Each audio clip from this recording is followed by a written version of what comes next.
On behalf of the Centers of Medicare and Medicaid Services, the Administration for Community Living, and the Indian Health Service, I would like to welcome everyone to the Long-Term Services and Support webinar series.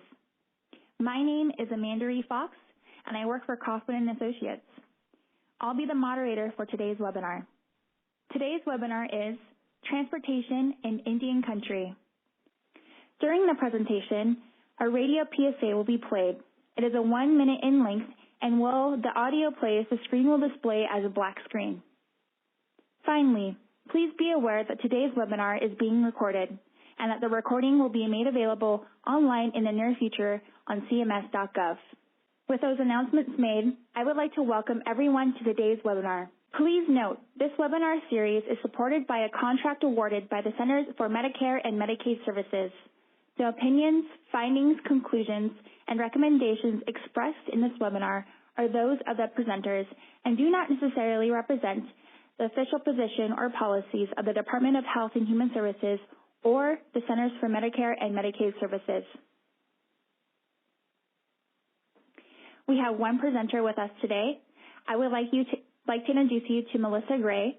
She is the current program manager for the National Aging and Disability Transportation Center for the National Association of Area Agencies on Aging. Thank you for joining us today. I will now turn it over to Ms. Gray to offer an introduction to today's topic. Thank you so much, Amanda, and I appreciate the opportunity to speak with you all today. Again, my name is Melissa Gray, and I am the Assistant Program Director of Transportation at the National Association of the Area Agencies on Aging, or N4A. My work with N4A for the past 2 years has been involved in promoting transportation options and opportunities through coordination and partnering with local programs across the country. Now, the transportation program at N4A is led by the National Aging and Disability Transportation Center, where I serve as Senior Program Manager, and I'll talk more about the center in a moment. Now, our topic today on transportation in Indian Country is one that continues to motivate our center to move the needle forward in empowering communities to ensure transportation options are available for older adults and people with disabilities. And so there was a list of objectives when you registered for the webinar, and I wanted to recap those, and it's my hope that after this presentation you're able to understand the challenges for meeting the transportation needs of elders and people with disabilities, explore the creative solutions and promotion strategies to address these issues. I also hope that you're able to recognize the importance of formal and informal partnerships to enhance and coordinate transportation services. And lastly, my hope is that you can identify some sources of information, technical assistance, and support to improve transportation in your areas.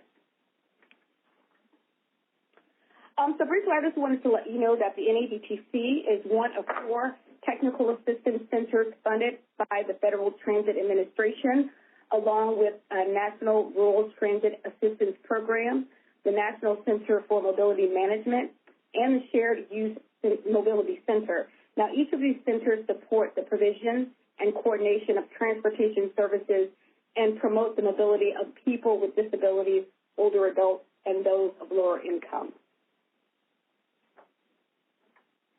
Now, for all of y'all that are not familiar with the National Aging and Disability Transportation Center, I just wanted to briefly tell you about who we are and the work that we do. Now, we are a partnership between the National Association of Area Agencies on Aging and Easter Skills. Now, this partnership dates back to 2008 when the center was formerly called the National Center on Senior Transportation. And as I earlier mentioned, we are funded by the Federal Transit Administration. The mission of the NADTC is to promote the availability of accessible transportation options for older adults, people with disabilities, caregivers, and the communities that they serve. Now, when we say accessible, we mean that in the broadest sense. For example, how a person accesses information about the transportation services in their area, or how accessible they actually are to the transportation services. Now, we have several core objectives that promote our mission in serving the transportation needs of older adults and people with disabilities. First, we are a person-centered technical assistance and information referral center. We have someone here on staff that answers calls from professionals in the field who may be calling about questions related to transportation in their areas, maybe what options are available, how can I find out about funding, I'd like to start a transportation program. So we get a myriad of different types of calls here, and so we're here to provide not only technical assistance, but information to individuals who are working in the areas of transportation and human services or areas that relate to providing transportation in their communities. We also provide training in the form of webinars or online courses and forums. Throughout the year, we will host a variety of webinars on various topics such as volunteer transportation, things that relate to human services transportation, paratransit, pedestrian safety, and we also offer about 2 to 3 online courses that range from about 4 to 6 weeks in length.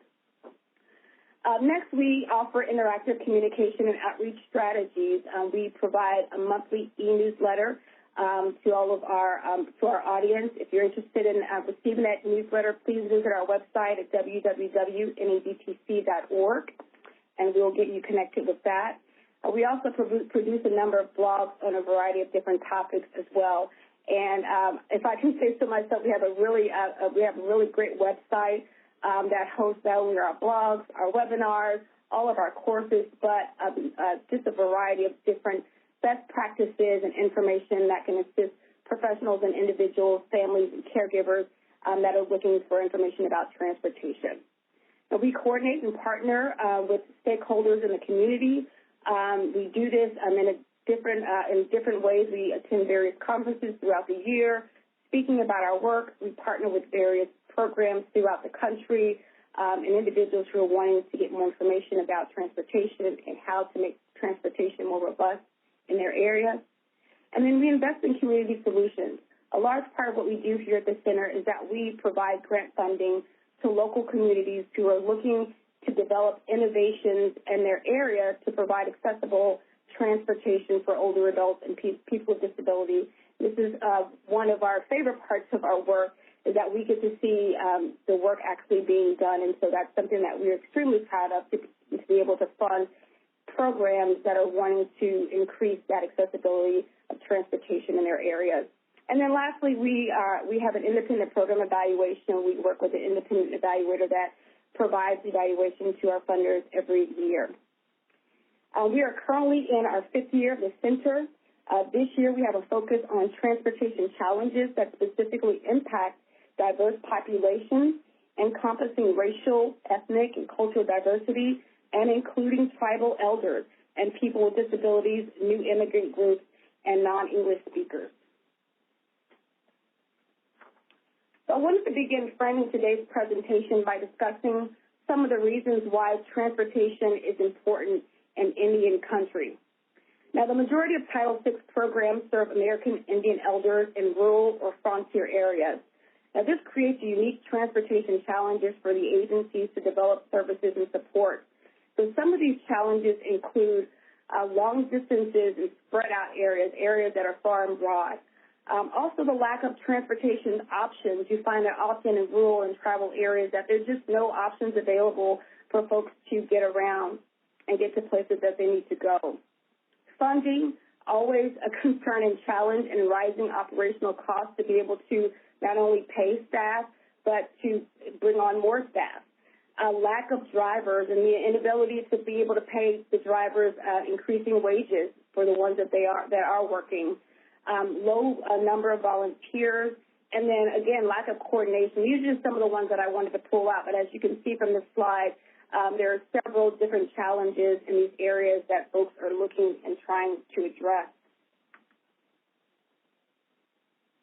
So as we continue talking a little bit about the importance of transportation in Indian country, we at N4A produce the National Title VI survey every 3 years, and this survey has come out probably for the last 10-plus years, and this year it's scheduled to launch in April. So stay tuned, all you tribal directors that might be on the call today. You'll be getting a ping from us to get ready to fill that survey out. But some of the information and data that I'm sharing today is from our 2017 survey, but still very relevant information.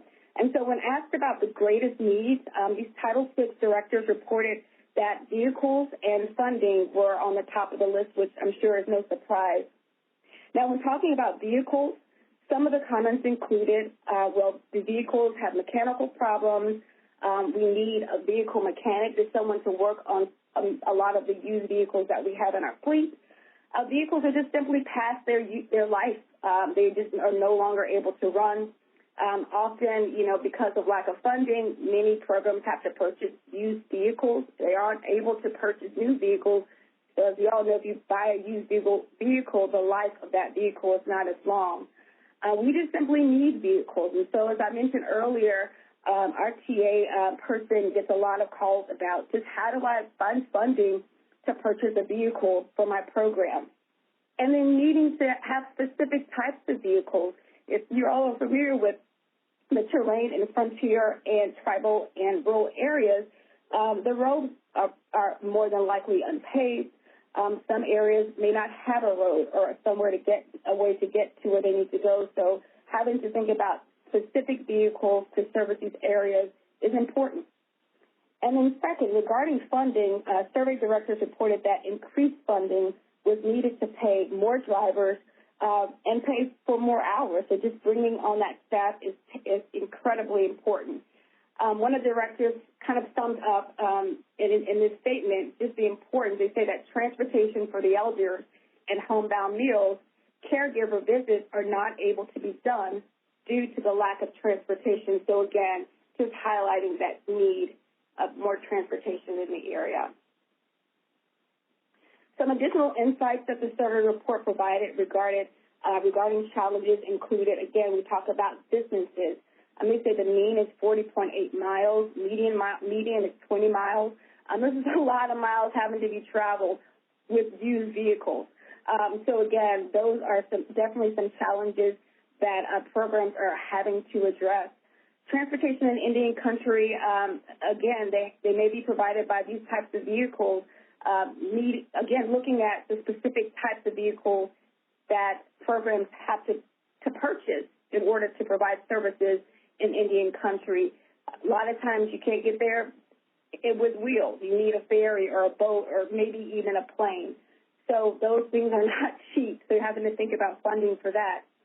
More than 50% of transportation services to medical appointments, this was reported, also reported 37% of non-medical transportation is provided with funding other than Title VI funding. So you're looking at programs getting creative, figuring it out, trying to find out optional ways to provide to be able to provide these services.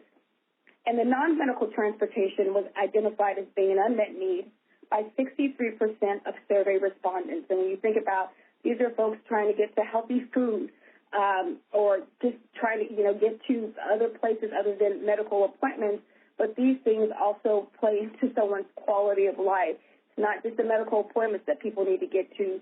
There are other areas where they need to get to and other services that they need to access as well. So you look at that number, 63%, that's pretty high. So as we can see at this last quote here, transportation is just a severe unmet need. Now, I like this slide. Though in the midst of all the challenges that I just talked about and the things that we needed to try to address, one thing that I did appreciate in getting to read in this survey is what makes a successful program in Indian country. And Title VI directors were able to respond to what they were really proud about in being able to deliver the services that they delivered, given the limited resources that they have and the high needs of the elders in their community. So when we asked them to share their top achievements, this is what they had to say. We're trusted by the elders. There's nothing like getting to know, the folks that you're serving and just being trusted. And we know in Indian country, trust is important. You can't just swoop in there and try to save the day. You really need to build and cultivate relationships. And so they're really proud about having that trust by the people, by the elders that they serve. They also said our community is our office is the hub of the community. So there's a centralized entity. Folks come to them with whatever concern, whatever need that they have, and they feel proud that they're the ones that can address these needs. Next, knowing each client on a personal level. And we know in this day and age where automated phone voice messages, leave a message, press 1, press 2, can get a little annoying. So when you can actually know your clients and individuals on a personal level and give them that touch, that makes strides. That's a very critical part of being able to provide an effective service. So knowing them on a personal level. Another director says that the senior program partners with other tribal programs, and I'll say it now, and I'll probably say it about 5 more times in this presentation, that coordination is key. Partnerships really do make the difference. A lot of times people are proprietary. They want to hold on to their clients, and these are the people that I serve, and I don't really know if I can trust you to serve them as well as I can serve them. But a lot of times you may sometimes have to take that risk to partner with another organization so that greater work can be done at the end. Dedicated staff, regular training, and strong community support. Again, that inclusivity, getting folks together, getting them banded together for a change. And then you've got the staff that, I have the image here of a young lady that works in the Navajo Nation in San Juan County, just dedicated and wanting to really provide the best service possible. And then lastly, being able to serve our elders is one of our cultural traditions. It's just what they do. It's just what they want to do, and it's just what they feel like they're here to do, and that's their purpose. So, again, in the midst of all the challenges, there is the light and the good about services that are being provided.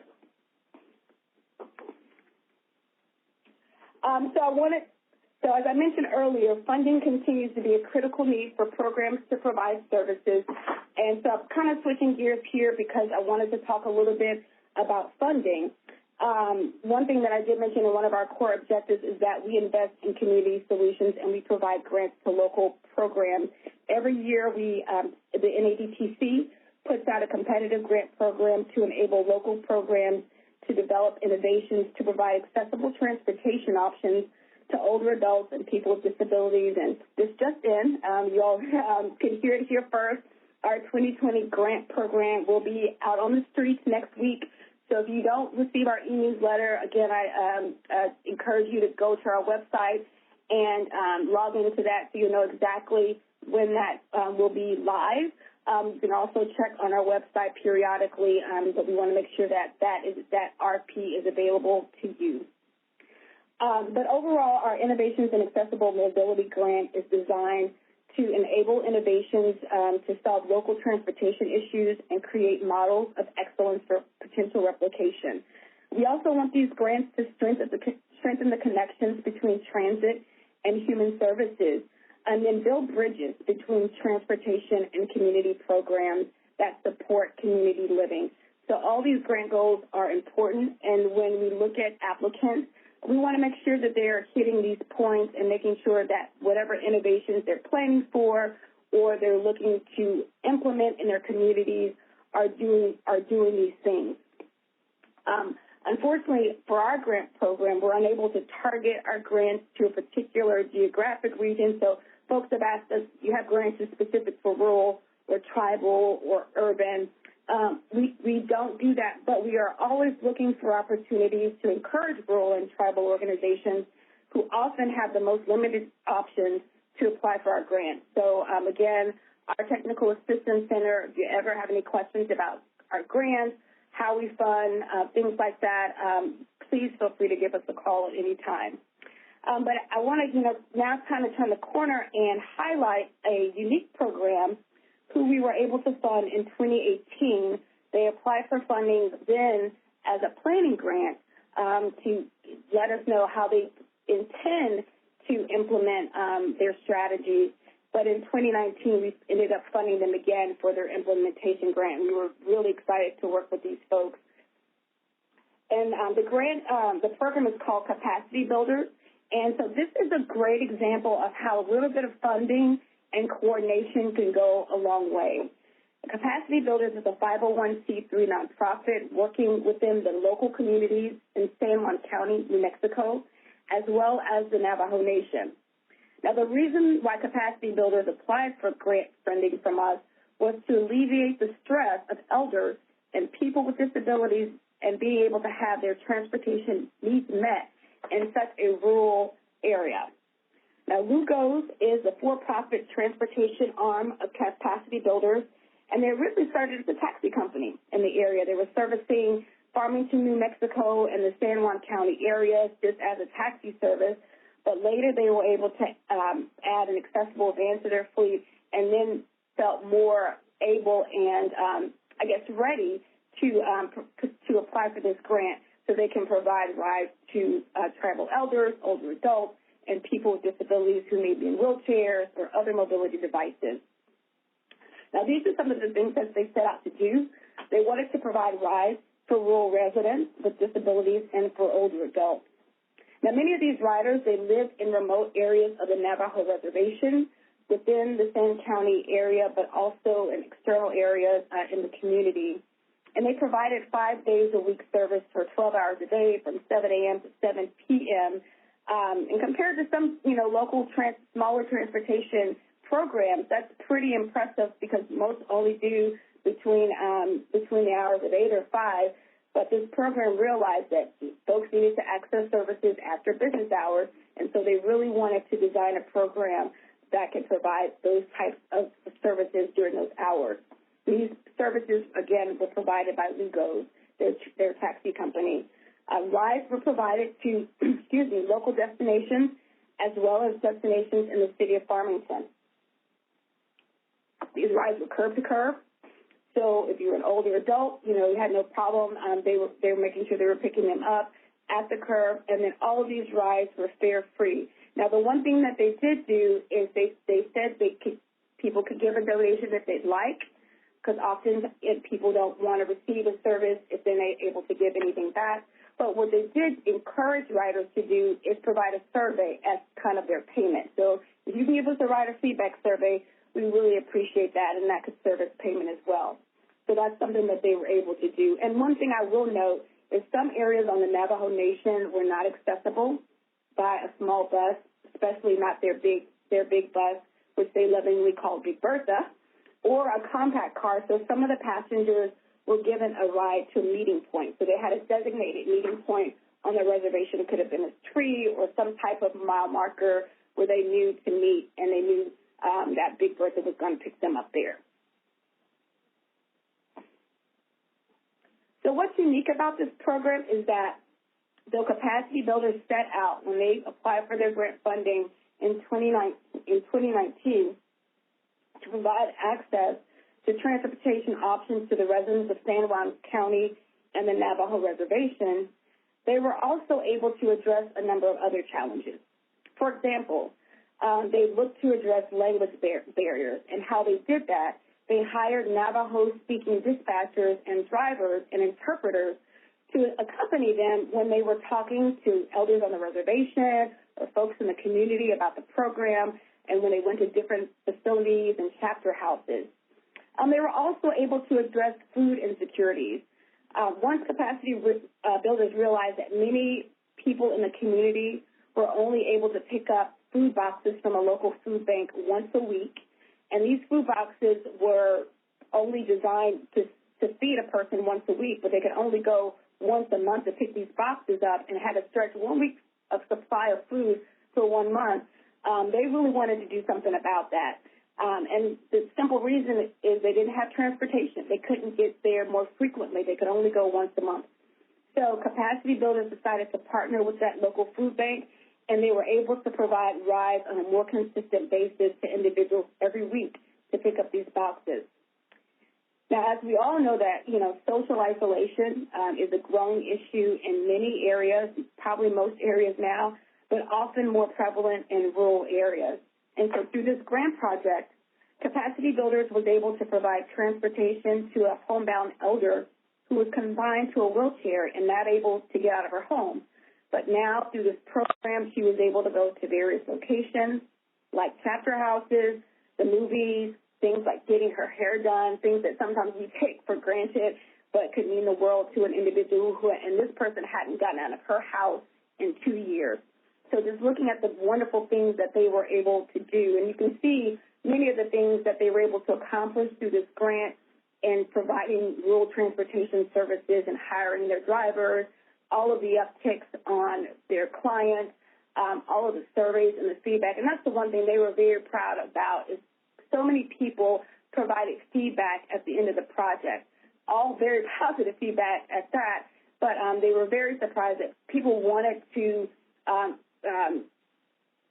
say good things and also provide feedback about the program and the services that they were able to take advantage of. So, again, looking at this program, they had a goal in mind. They knew what they wanted to do.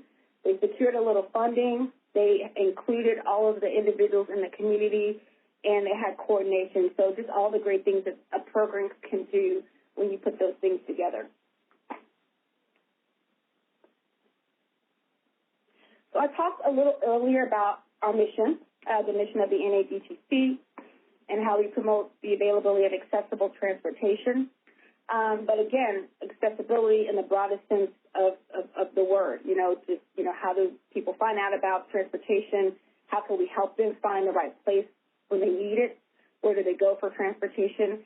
So in 2018, we conducted a nationwide survey of older adults and people with disabilities and caregivers. And one of the major findings was that there was no single recognized go-to information resource for alternative transportation or information and assistance. So people just reported in that survey, from older adults to people with disabilities to caregivers, we don't know often where to go to find out about resources. And so at the NADTC, we already knew that this was, this finding was an issue before the survey went out. And because of that, we had in the works the development of a marketing and information campaign called Every Right Counts. And this campaign consists of postcards, flyers, posters, social media images. You can kind of see on the screen some of the things that I'm describing. And these things can all be customized with local program contact information. Now, the motivation behind developing these materials was to provide an opportunity for local programs, maybe those with limited marketing budgets or smaller, more rural organizations, to have a variety of attractive marketing pieces to use to promote their transportation services at their fingertips. Now, these campaign materials are all free, downloadable, and available at the website or the URL that you see here on the slide, and I know all these slides will be available to you after the presentation.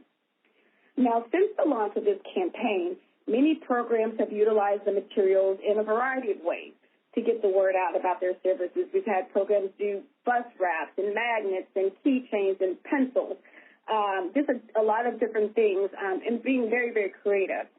But in December 2019, we decided to select 5 programs, 5 transportation organizations to be part of a pilot program where we funded a robust advertising campaign for each organization. And these campaigns were going to be conducted in their local area. So all areas were unique. Wisconsin, I'm going to talk about capacity builders because, of course, they were one of the ones that participated. We had some in Buffalo, New York, another in Colorado. So they kind of ran the gamut in terms of areas. And these campaigns are specifically tailored to these areas. But again, Capacity Builders was one of these organizations, and I wanted to highlight some of the successes that they yielded from using this Every Right Counts campaign and being part of the pilot program.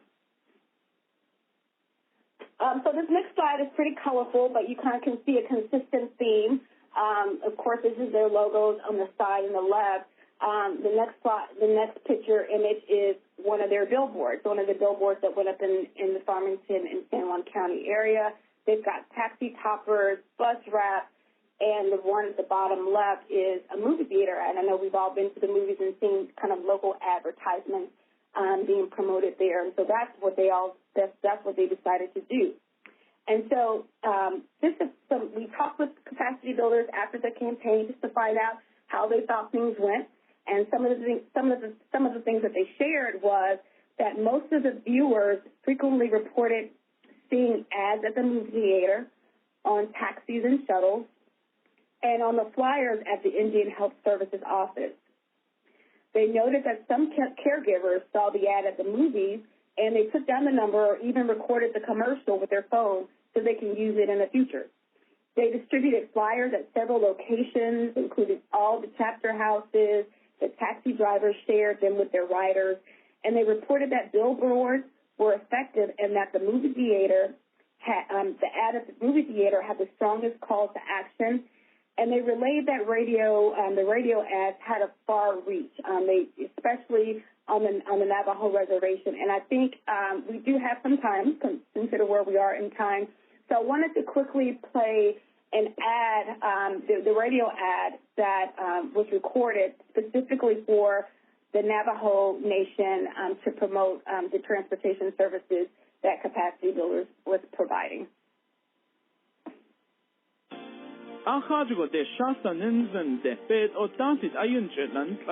It's easier than you think, Lugo's taxi no affordable transportation solutions, 24 hours a day.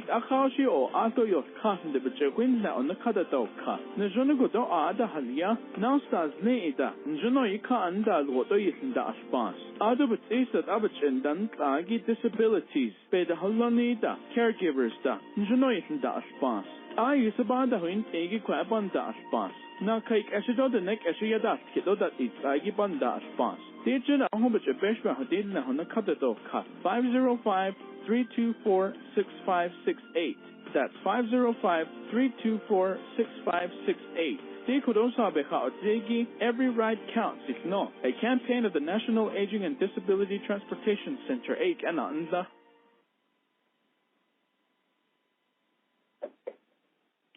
So that was the radio spot that they created for Capacity Builders and the Navajo Nation. We did work with an independent marketing company who developed all of these promotional materials.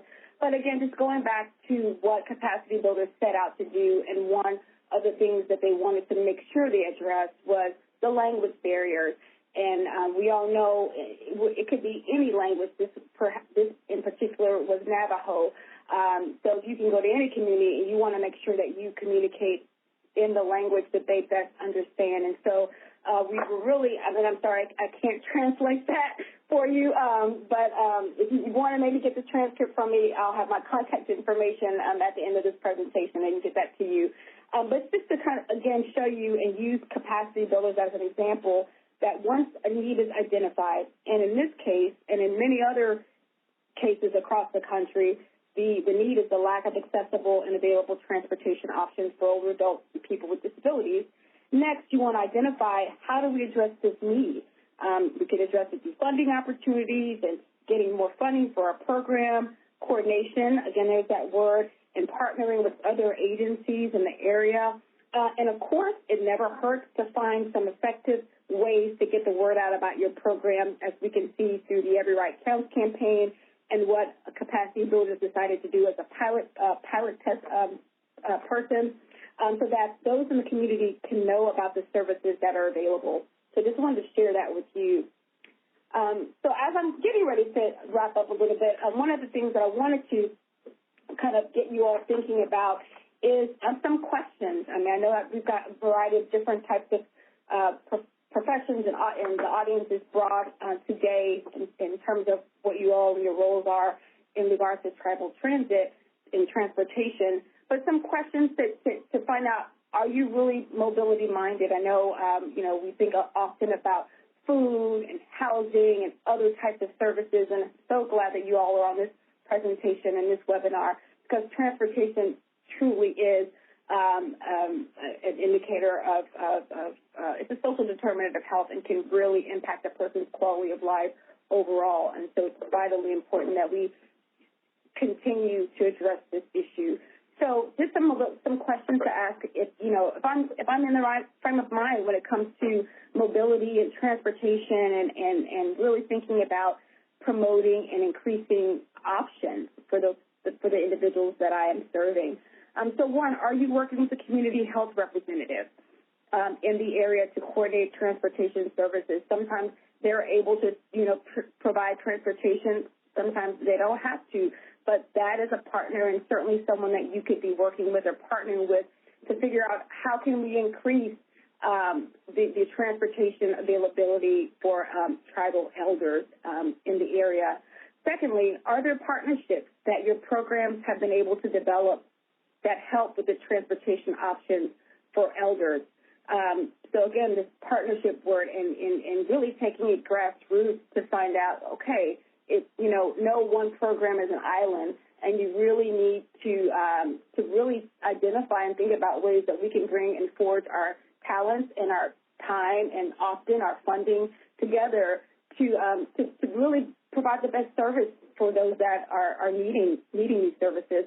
Formal and informal partnerships are so important to enhance the coordination and delivery of service to elders. And many Title VI programs have an array of formal and informal partners. Again, like more common partners are these Indian Health Services that I spoke about earlier, area agencies on aging, tribal health departments, tribal health care centers, and the survey that I was mentioning earlier, the Title VI survey that was done in 2017, 81% of Title VI programs are partnering with transportation agencies. So folks are already doing it. Many of you on this phone are probably already doing that as well. So just continue with that good work. And then lastly, have you developed rules and responsibilities for both your drivers and your riders to follow? These kind of processes and protocols. And what has been your experience in drivers and riders following these rules and expectations? And so, with anything, again, another question to find out if you're thinking about transportation in a mobility-minded way. Other questions include, what complications or issues have you experienced in providing transportation to elders? I mean, are there some things that you're experiencing that maybe other programs are experiencing? You can share that information and kind of cross-pollinate with one another to find some viable solutions. What funding have you been able to access for your transportation programs? As I mentioned earlier, vehicles and funding were top-of-mind issues or challenges or things that, programs are really wanting to get more of. We need more funding. And so thinking about what funding have you been able to access, if it's,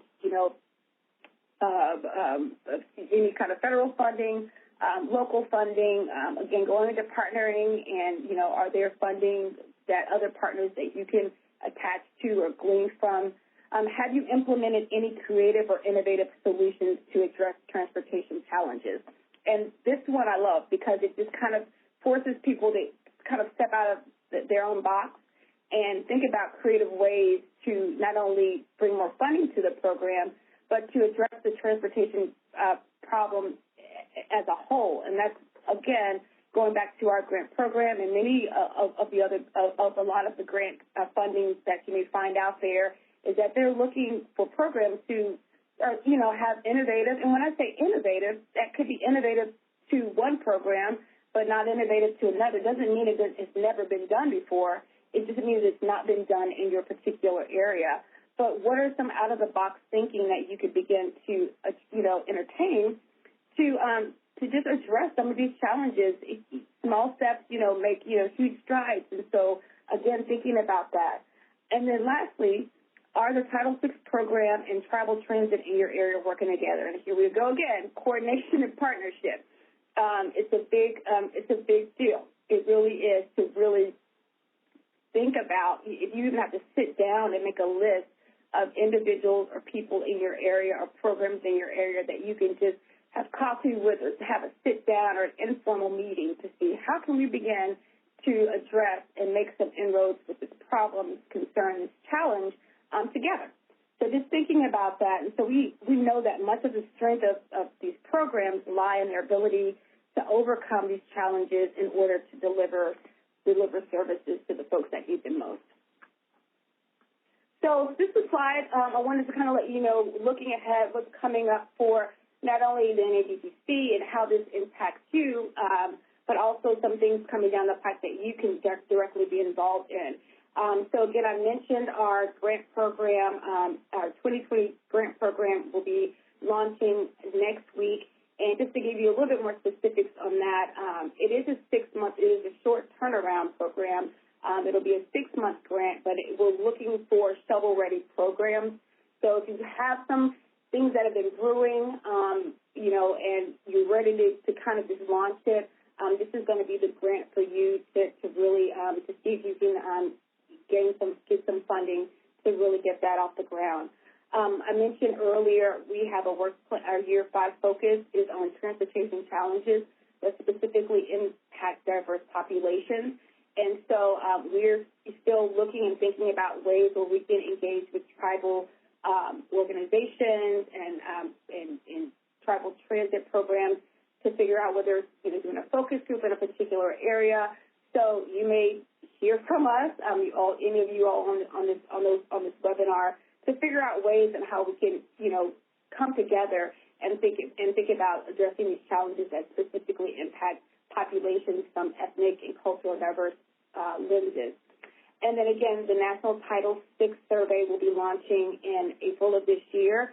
Have their Title VI directives, because those are the individuals that typically fill out the survey. And if you've been a part of that in past years, you know that's coming. And I'm sure my colleague Meredith Hanley has already sent a preliminary email to you about that, and that's coming down the pipe.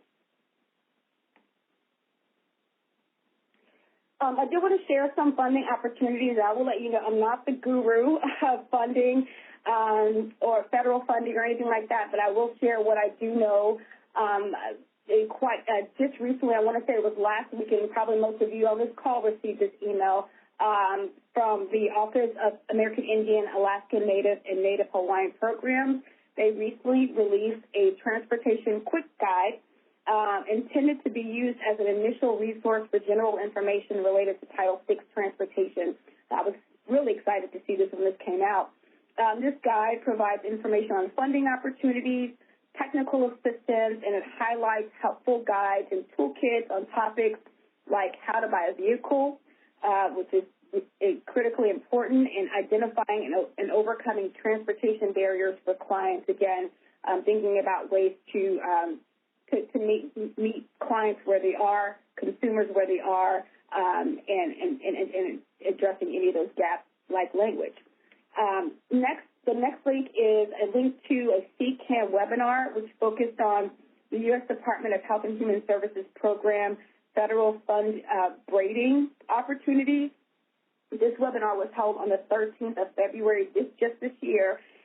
So really great webinar. And basically, fund braiding is when funds from one federal program are used to meet the local match requirements of another.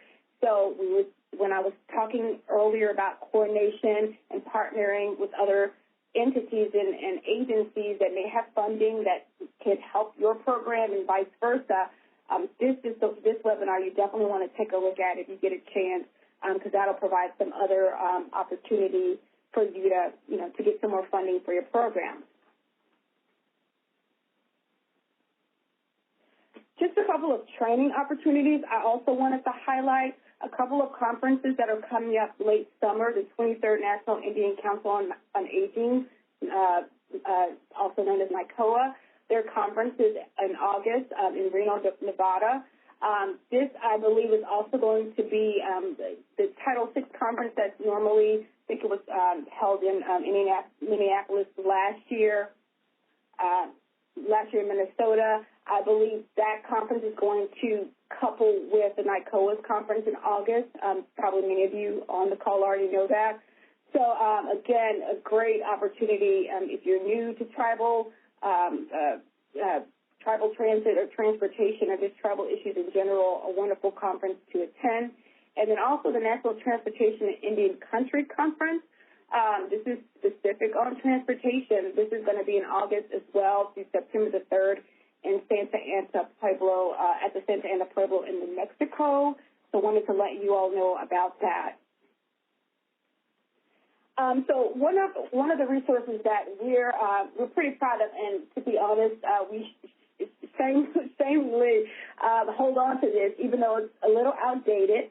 But despite it being outdated, it was produced several years ago, it has some wonderful, wonderful, valuable information that can be useful for you today. It's called Crossing Great Divides, and it was it is a joint publication that was produced by the NCST, the National Center on Senior Transportation, and National RTAP.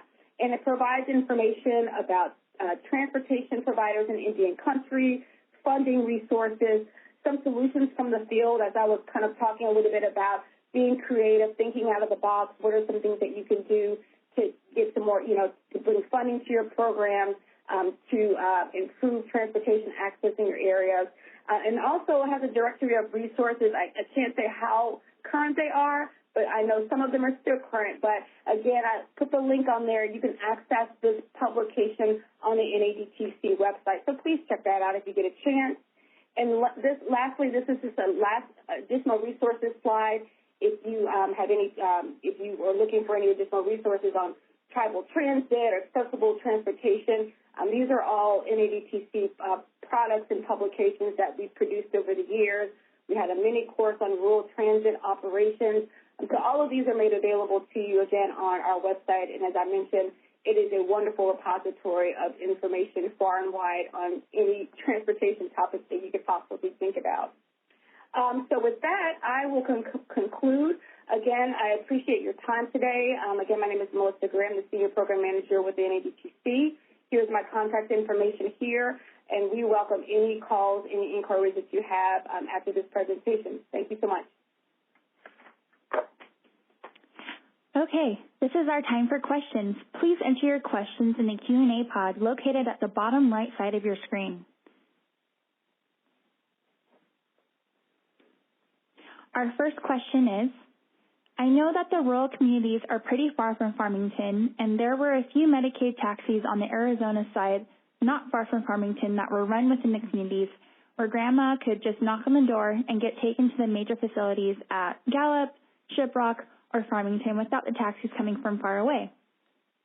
People often can't get organized enough to book in advance, and they would like to knock on a community provider's door. That provider, being community-based, would put money back into the community. Would funding these small-time outfits be an option for your grants?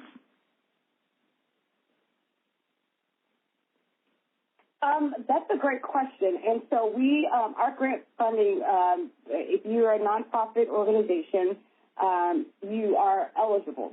And so as long as these smaller outfits are the 501c3, then yes, they are eligible to apply for our grant funding.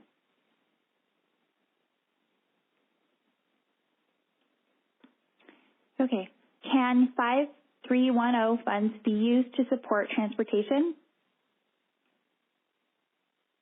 I think you meant 5310 funds, and 5310 federal funds can be used to support transportation. I'm assuming support transportation specific to tribal. And I want to say I believe so, but the tribe would need to approach the state directly and coordinate that way. I know that tribal transit federal funding is 5311, C1B.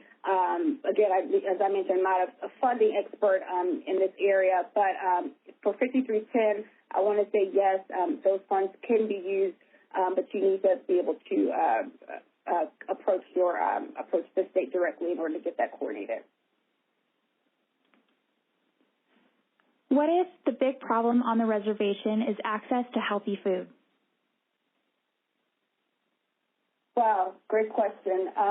So as I mentioned, and I'm glad I used capacity builders as kind of the case study or best practice on this call today, as they did address some healthy food access. And often, again, we've actually worked with some grant programs in the past year as well, who were providing transportation to access healthy food. But on the reservation, again, you can think about things like, home delivered meals we all are very familiar with, and a lot of tribal programs are already doing that the best they can.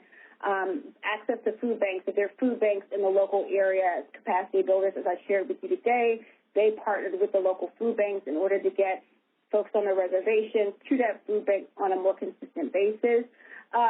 Shuttles, if there are, again, partnership and coordination, if there are folks that you can partner that may have a vehicle or may have is a human services organization that have folks that need to get somewhere and you're a transportation provider, coordinating and organizing trips that can provide more frequent access and trips to food banks or to healthy food options if it's a grocery store or a local store or things like that. So you can coordinate with maybe senior centers or other living facilities that may have something that you just don't have. Okay. We have limited transit in our area, and our folks aren't, for one reason or another, using it. What can we do to make it more accessible? That's a great question as well, and that's a common question because, you know, again, the beauty about working and administering grants from our perspective is that we can find not only what the needs are out there, but and the gap, but also if there are services and people aren't using them, why they aren't. And so a couple of things that some of our former grants have done were focus groups with older adults, people with disabilities in their communities to find out, you know, why aren't you using the services, and or, you know, what's the barrier, what's the challenge, you know, what's the resistance. So, you know, getting folks together either through a focus group, through a forum, to get a needs assessment. They may say, well, we don't need that type of transportation. We need another type of transportation. And so you got to find out what the need is first before you try to come up with the solution. So if they're not using the available transit in the area, quite frankly, it could be for a number of reasons that it's not accessible. And this time I mean accessible in terms of they can't get on it because they're in a wheelchair or a mobility device, or it's too far, they're not close enough to a station, or for a variety of reasons. So thinking about, you know, how do you make it more accessible, thinking out of the box again, thinking about grassroots solutions like volunteer transportation programs. Are there folks in your area or within your organization? Do you have the bandwidth to maybe start a localized program with neighbors, helping neighbors? You know, we're familiar with the village model, but like, can you start something like that to make those types of options more accessible to your community? Are there any programs that will supply tribes a van to transport without matching the cost?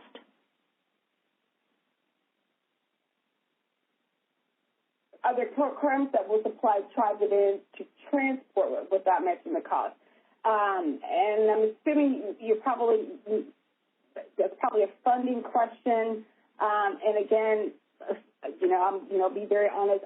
To top of mind, I can't think of any to provide, but I will take this question offline. And if this person who asked the question can also type in your name and your email address, I'll get that information to you. Thank you. Are there any more questions?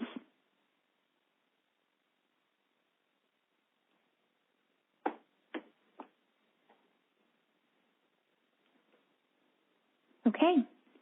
I would like to thank Melissa for joining us today and sharing information about transportation in Indian Country. In closing, I would like to remind everyone that today's webinar was recorded and that the audio and presentation slides will be made available online at cms.gov on the Tribal LTSS Technical Assistance Center website. Thank you again for joining today's webinar. Our session is now concluded.